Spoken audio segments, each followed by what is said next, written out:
Coming up next on This Week in Torrance, the city is moving forward with renovating a part of Wilson Park. Plus, the Torrance Library team brings home a prestigious award. Then we'll take you inside the 2016 Los Angeles Auto Show to see what the buzz is all about. And a sandwich chain store takes on the Mannequin Challenge right here in Torrance. These stories and much more are just seconds away. Your local news starts right now.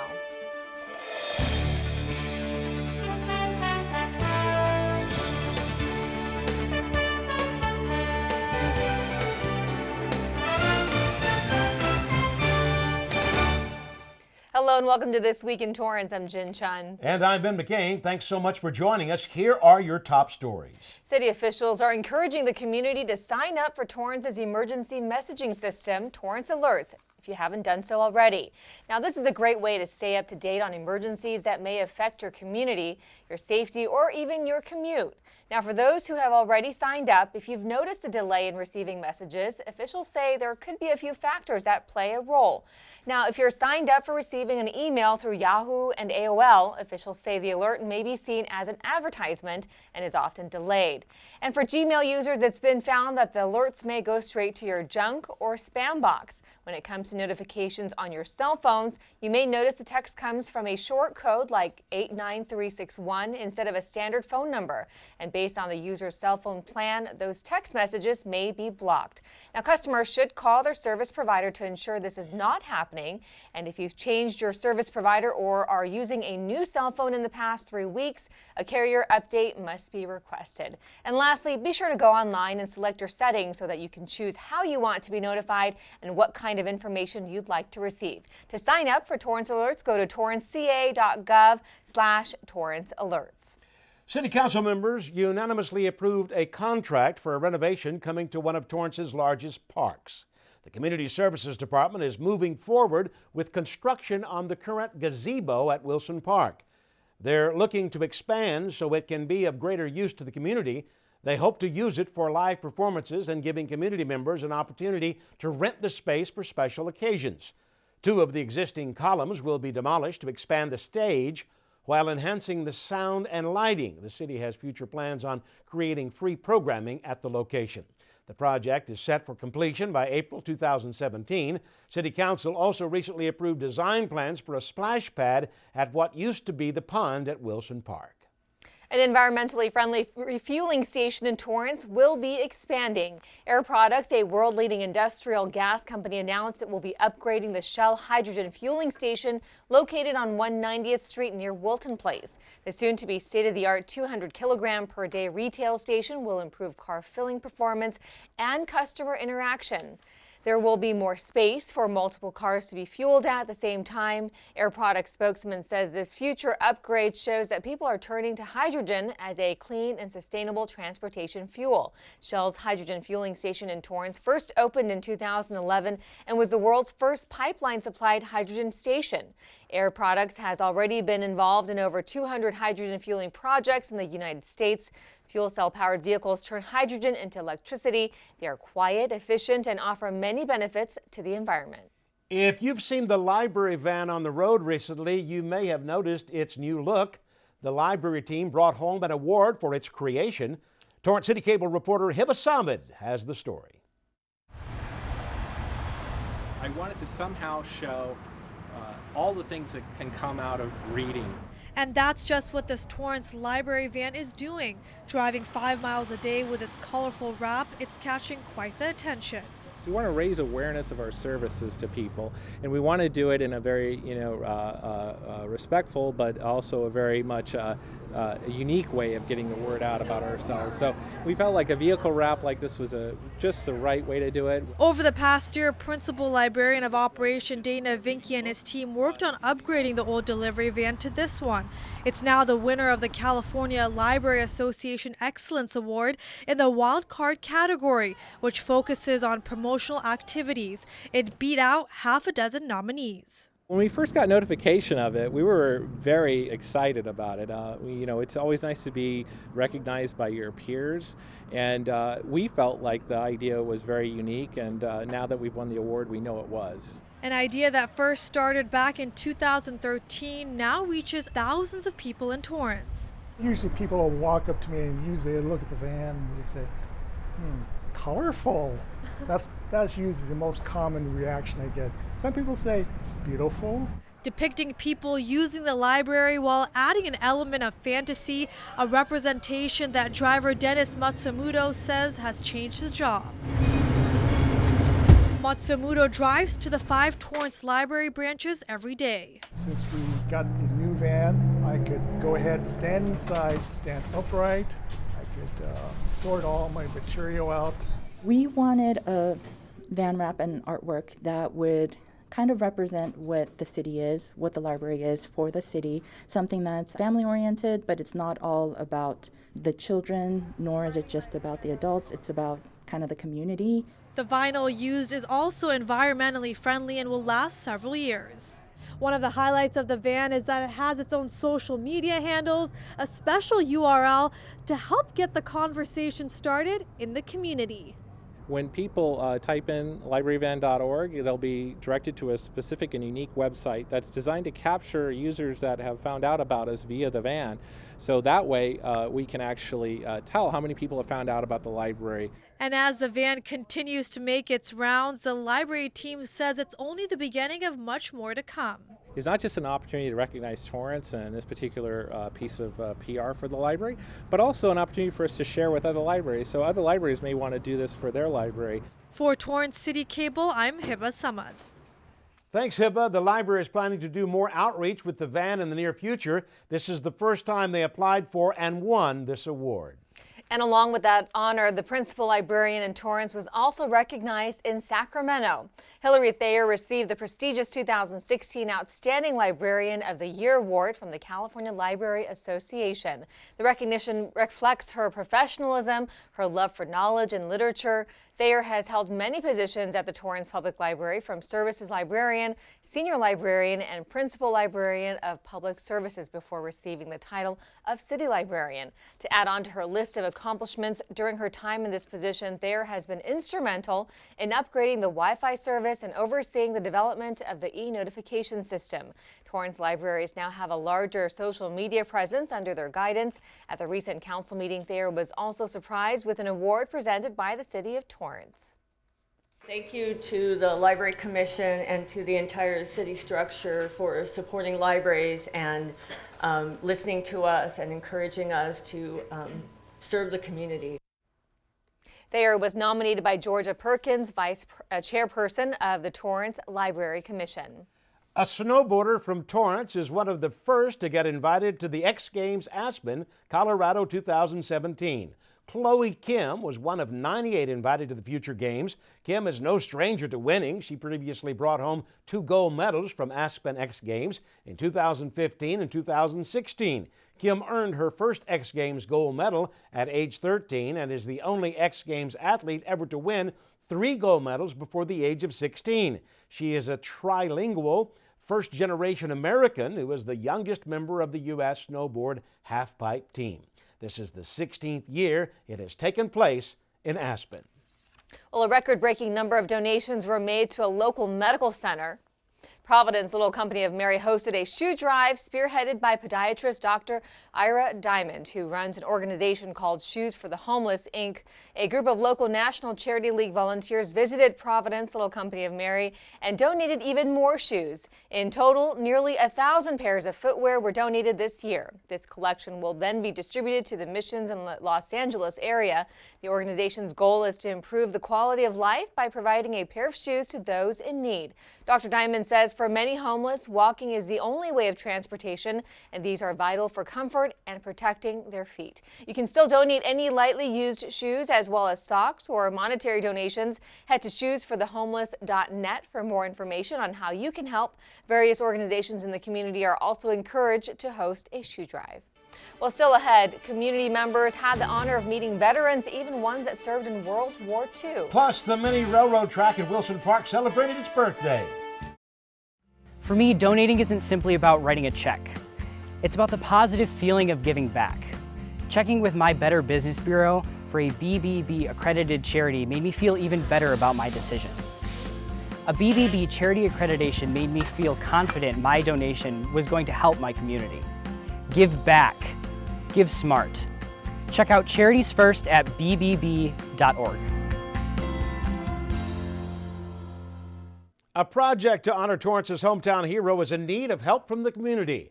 After the state legislature approved naming part of the 405 highway the Louie Zamperini Memorial Highway, donations are being asked to help alleviate the cost. An effort led by South Bay Assemblyman David Hadley will name a 2-mile stretch of the 405 freeway between Redondo Beach Boulevard and Western Avenue honoring Louie Zamperini. The goal is to have the signage purchased and installed by the end of January, which would have been Zamperini's 100th birthday. He was from Torrance and a U.S. prisoner of war survivor in World War II. To support this effort, you can make a tax-deductible contribution to the Torrance Historical Society and mail it to 1345 Post Avenue in Torrance. Zip code is 90501. A popular activity at Wilson Park celebrated its 75th birthday while honoring veterans. The Southern California Live Steamers kicked off its Jubilee festivities for the public with a special veterans run on its miniature railroad. It honored U.S. military servicemen and women along with veterans. Council members were also at the run, where they took a walk through history and learned about how the organization came to Torrance. Now, in 1987, as Torrance was getting ready to celebrate its 75th anniversary, the city asked the Southern California Live Steamers to set up a small track on the east end of Wilson Park. The free train rides turned out to be such a success that the city wanted to do the runs on a regular basis. And in 1990, they entered into a 25-year agreement. They moved from Lomita and eventually laid down more than 7,000 feet of railroad. The public can enjoy the free mini train rides twice a month on the first Sundays and third Saturdays. SCLS is a nonprofit, all-volunteer-based organization. For more information, you can go to SouthernCaliforniaLiveSteamers.org. Local veterans were thanked for their service at a recent celebratory breakfast. The South Bay Chapter 53 of the Vietnam Veterans and the City of Torrance honored the men and women who have served our country with a veterans breakfast. More than 60 veterans were in attendance at the George Nakano Theater, including those who served in World War II, the Cold War, Vietnam, and Operation Iraqi Freedom. Many of the veterans reminisced and shared their stories about their time in the military. Councilman Milton Herring, who served 4 years in the Air Force and 24 years in the Army, says Veterans Day is a time of reflection. I think it's critical that we remember while we're celebrating our freedoms here today, whatever it may be, going to the shopping center, going to schools, your freedom to do whatever you're doing is because there are men and women that are serving now in the armed forces. As a Vietnam veteran, I think we all want to be recognized. We don't want to be put on a pedestal, but we want to be recognized that we've done something for our country. And at this point in our country's history, we have to be proud of everything we do, being the greatest country in the world. This was the second year Torrance has held this event, which happens the day before the National Veterans Day holiday in order to not conflict with other celebrations. Herring says they hope to make it an annual event. The South Bay chapter of the Vietnam Veterans meets every fourth Wednesday of the month. And another early Veterans Day event at the Torrance Historical Society and Museum held a special meaning this year. The annual Visit with a Veteran gathering gave people an opportunity to say thank you to those who have served our country. Mayor Patrick Fury and Councilman Kurt Wiedemann had the chance to sit with veterans one-on-one along with others. Councilman Milton Herring was also one of 20 veterans participating. Veterans shared their stories of resilience and what it was like serving during that time in history. The veterans were from World War II, the Korean War, Vietnam, Gulf War, Iraq, and Afghanistan. Today, being a Vietnam veteran is a place of honor, which is totally different from in the past. So it's something that we really appreciate, and it took a long time coming, but we actually know that we deserve it because it was really hard. They talk about World War II being the greatest generation, but the men and women that I served with, especially during Iraqi freedom, young men, young women put their lives on the line. There was some pretty brave people, and I'm just so proud of our country and just happy to serve. 5 of the veterans in attendance served in World War II, and this year marks the 75th anniversary of the bombing of Pearl Harbor. Veteran Dick Kuhn says he's lived in Torrance since 1960 and was happy to be at the special occasion. Well, they mean a lot to see fellow veterans that went through it like I did. I was in the Seabees construction battalions as an officer. Last year was the 50th anniversary of the Vietnam War. The Torrance Historical Society and Museum is looking for volunteers to help put a face to each name on the Veterans Memorial Wall on Maple Avenue and Torrance Boulevard. Now, if you're interested, you can contact the museum at 310-328-5392. 100 volunteers came together to give back to the children in the community. The Volunteer Center South Bay Harbor Long Beach kicked off one of its prominent programs, Operation Teddy Bear, recently. Volunteers met at a warehouse in Gardena and packed 5,700 school bags with educational items including a coloring book, math workbooks, pencils, crayons, math flashcards, and of course a teddy bear. On top of that, 230 teachers will receive boxes full of supplies for their classrooms and students. Many of the volunteers that helped out were from local companies like the Torrance Refinery Company, Valero, Moog, Saatchi & Saatchi, and Arconic. Volunteers will then distribute the bags to schools and read a book to them. New this year, an advisory committee updated the story of Teddy's Berry Tales to focus more on teaching the students about the joy of volunteering. Volunteers can sign up for Operation Teddy Bear at volcenter.org.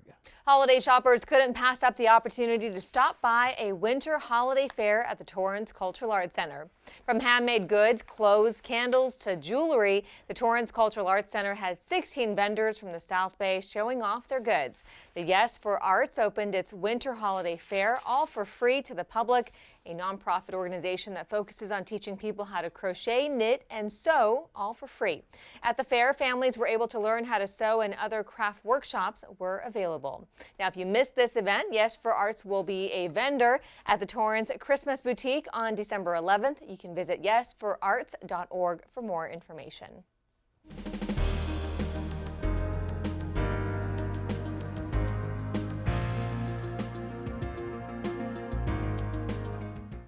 A company known for its commercial printing reopens in a new location in Torrance. The Torrance Area Chamber of Commerce and city leaders enjoyed an afternoon of celebrations with classic litho and design. The company that started in 1988 has grown over the years and offers customers a one-stop shop for all of their printing needs. It offers everything from printing, digital printing, to banners. Its grand opening on 340 Maple Avenue allowed attendees to take a tour of the facility and see large format printing demonstrations. The owner says it's not only a new location, but it now offers new capabilities and equipment that will provide a quicker turnaround and also allows stronger color management.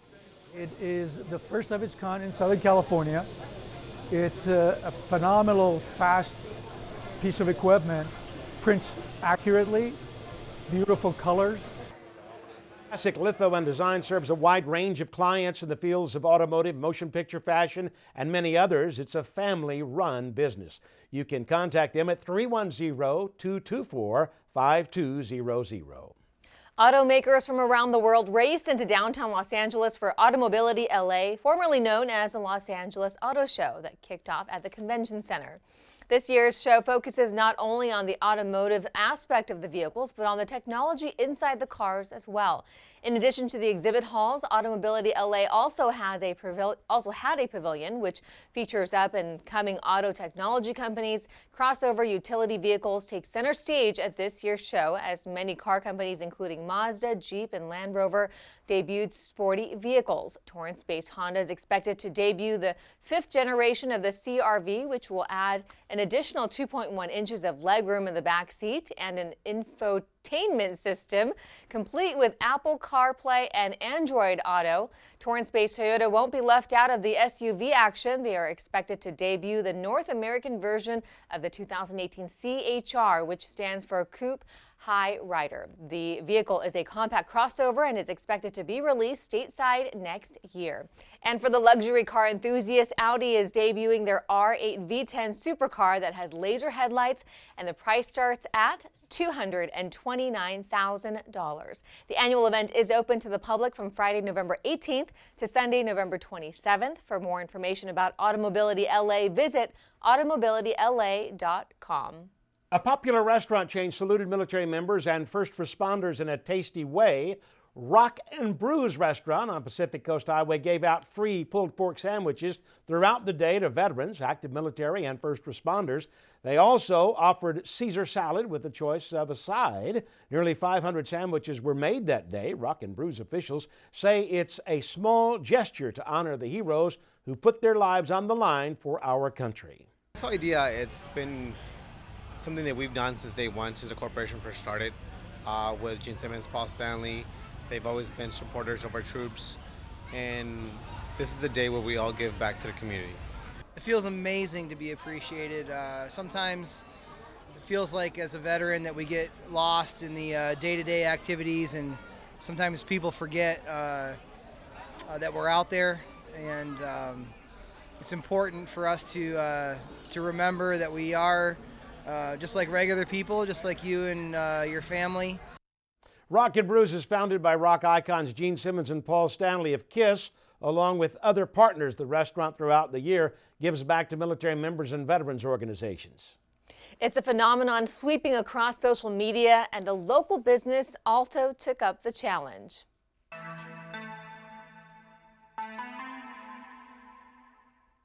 Jersey Mike's Subs in Torrance, located at the Crossroads Shopping Center, took some time out from their busy schedule to take the mannequin challenge. The video posted on their Twitter shows the crew paused in time, where you can see customers at the soda machine and some people frozen before they take a bite. The mannequin challenge has grabbed the attention of students, athletes, and even news stations posting their version to the web. The group effort is like a frozen scene in time as a camera weaves through. There is a place where you can get your holiday shopping out of the way while meeting Santa before he heads back to the North Pole. The Del Amo Fashion Center is spreading the holiday cheer with its new Santa set titled Elegant Garden. If you want to visit Santa, be sure to make an appointment online. It's a $10 deposit that will go towards your photo package during your visit. The holiday season, we're about giving joy, giving love, and we want to create that festive environment here at the shopping center. As much as we all love to receive, we want to remind people how great it is to give and the feeling that brings to the community. There are many events lined up at Del Amo Fashion Center for November and December. To check them out, visit simon.com. Are you gearing up to get some of those best sales on and after Thanksgiving? Well, many big name box stores have announced they will be open on Thanksgiving, including Target, Kohl's, Toys R Us, Macy's, Walmart, and Best Buy, to name a few. Now, on the other hand, Apple, Barnes & Noble, TJ Maxx, Nordstrom, and DSW have decided to stay closed on Thanksgiving. The Del Amo Fashion Center also has its Black Friday hours up. They plan to be open on Thanksgiving through Black Friday from 6 p.m. to 1 a.m., then on November 25th from 6 a.m. to 10 p.m. The National Retail Federation says they expect sales in November and December to increase by 3.6%, which is significantly higher than the 10-year average of 2.5%. For more holiday hours, go to delamofashioncenter.com.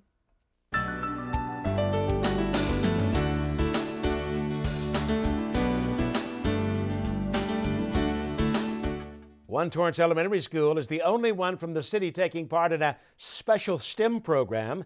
These 9 Lincoln Elementary students have been hard at work for the past 17 weeks as they take part in the first Lego League. Teams across the world research a real-world problem and are challenged to develop a solution. They also must design, build, and program a robot using Legos. These students also have been learning about programming since day one, thanks to the help of 3 mentors from Torrance high schools. Their presentation focused on why they want to help horses. The Lincoln Elementary School team is near the end of the competition season and recently qualified to compete at a tournament in La Cañada High School. Lincoln is the only elementary school that has offered this program to students so far. Excited that we were able to do all three parts of our project, and that the students are prepared for their presentations, they're prepared for their running their robot. So, you know, it's been a very successful year for us. Students have to program the robots, but they also have to understand each part or each block of the program. They have to be able to explain it to the judges during the competition. There are 32,000 teams participating around the world.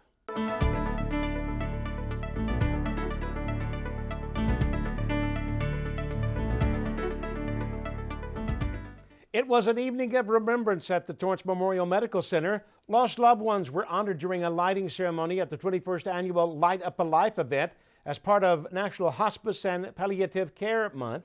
It's an opportunity to celebrate and reminisce about a loved one who passed away during a time that can often be difficult with the holidays around the corner. There was a name reading ceremony, and one light on the holiday tree was lit for each person recognized.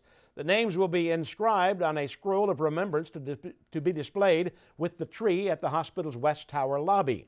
There was also a performance by the Los Consejeros Master Chorale and music by members of the Palos Verdes Peninsula High School Symphonic Orchestra, along with a reception. The funds raised from the event will support the medical center's hospice programs and help those who can't afford hospice care.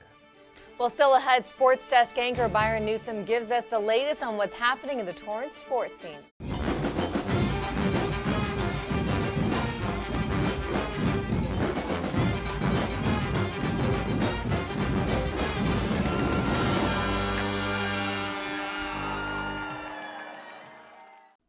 Welcome back, everybody. Here are some upcoming events you won't want to miss. The Torrance Art Museum has its new exhibit on display called South Bay Focus. The exhibit opens November 19th through December 16th. The Art Museum is open from Tuesday through Saturday from 11 a.m. to 5 p.m. Then, the Torrance YMCA South Bay is putting on a senior mini health fair on Tuesday, November 29th from 10 a.m. to 2 p.m. They will be administering screenings for thyroid, bone density, and blood pressure. It's free and open to the public with no reservations. And it's that time of year again where you can visit Torrance Memorial Medical Center's annual holiday festival. You can look at the more than 36 themed decorated trees, enjoy live music, and a boutique. It is open to the public from November 29th through December 4th. You can find times for the event at torrancememorial.org/holiday festival. Well, before we go, we have a sneak peek at what's happening on the sports desk with Byron Newsom. That's right, Byron. What's going on?